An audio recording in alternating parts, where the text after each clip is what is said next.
Okay, as I have said many times, it's been a long time since I have made a video, and I'm going to make one right now, and it is the reassembly of the finished bike. That would be the body work is done on a bike. I made a video more than a year ago, maybe even 2 years ago now, about a Suzuki that had the paint literally fall off it, and you'll find that elsewhere on my channel. But here is the frame of the bike, and this is how it has looked.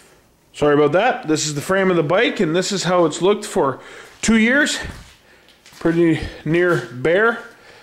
Motor's good, everything on it is good, it's ready to go, just no body on it. Well, here we have the newly painted black body.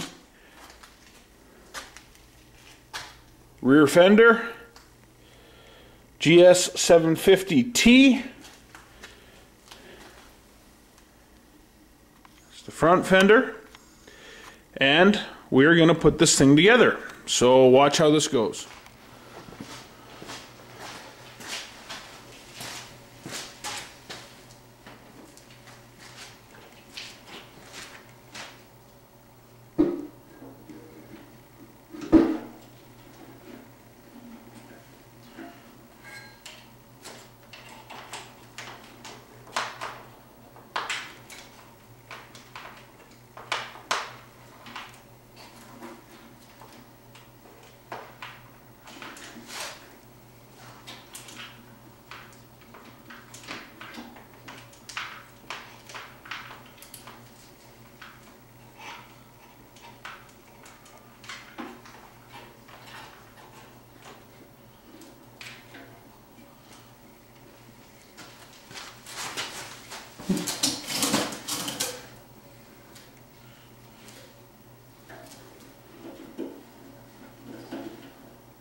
This is the gas tank on.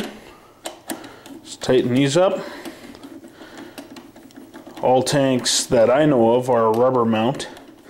Rubber mount means that they have these little rubber grommets for to help with vibration. You just thread these bolts down, and that's all there is. There's two. It's kind of like a C channel that holds on at the front. And this particular bike has two bolts. Hold on to the back.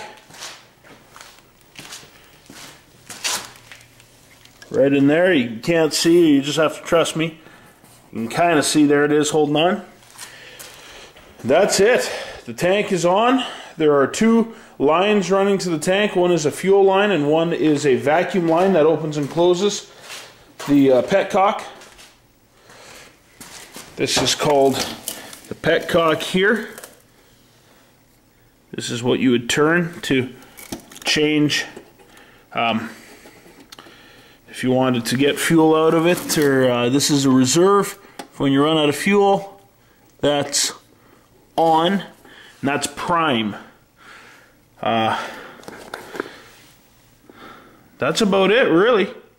So what I'm going to do is I'm going to put some gas into this thing, and I'm going to crank it. We're going to get this beast running. So next video you see, this thing should be running. Well, the fender is on. Just tightening it up. The tank is on, and the next video is supposed to be it running, but the battery's dead. So that's charging. But the fender goes on pretty simply. There's a bolt here, another bolt here. Got the washers on the wrong side. I got to put them on the inside, but I'll do that. There's the same thing over on this side here. Right down there. Bolt those on. I missed it. There. Those get bolted on. The fender is on. This bike's got a lot of dirt on it from sitting here, so I'm going to have to wash it, but I will do that once she's running.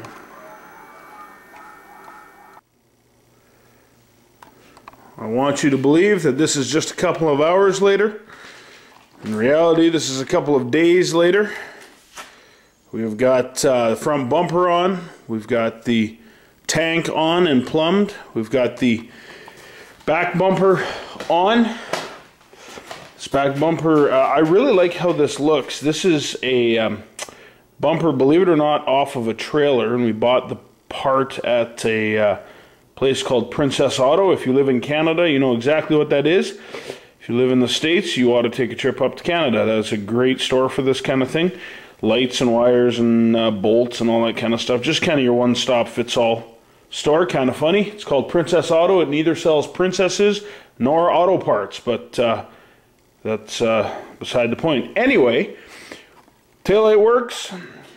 Here is the license plate mount here. Reflector. There's the license plate light. We'll turn everything on here.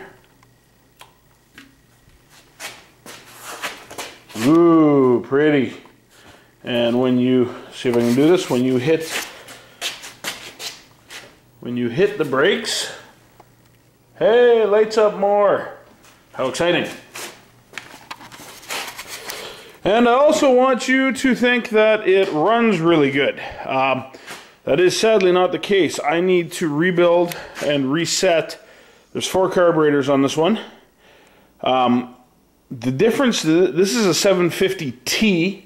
I'm sorry, this one is a 750T, and there's a GS 750G. Difference is the 750T has dual exhaust and 4 carburetors.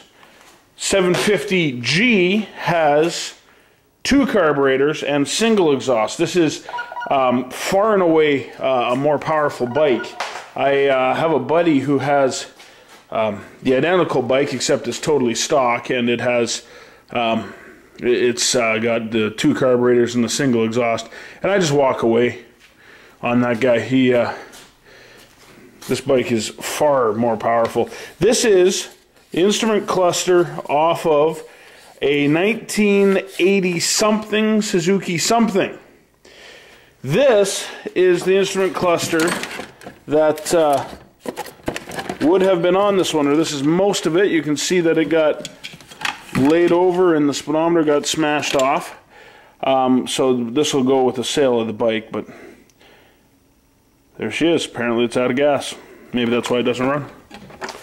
This particular bike no longer has a gas gauge, which is not entirely uncommon. If you come over here to this bike, which is the one that I actually ride, much newer, much bigger, also no gas gauge. The way that that works is on this bike and on the Suzuki, you have this petcock here, and when it's on off right now, that's on, you're running along, runs out of gas, you go 1, 2, that is reserve, and it dumps a little bit more gas into the carbs. It's basically just 2 straws in the tank, one is longer than the other. The short one runs out of gas first, and then you switch to the long one. That's just giving you a heads up, get a gas station quick. So anyway, here it is. If you want to hear it crank, I've got this here just wrapped around the clutch to hold it in. It's out of gear. I know that it's out of gear. I can also see that it's out of gear. And here it is. This is what it sounds like when it does not start. It wants to go bad, but all right, I'm going to go buy some gas, pour it in. Might just be out of gas, might be needing carbs worked on. I don't really know. But this bike will be up for sale here just as soon as I can. All right, have a great day. Bye.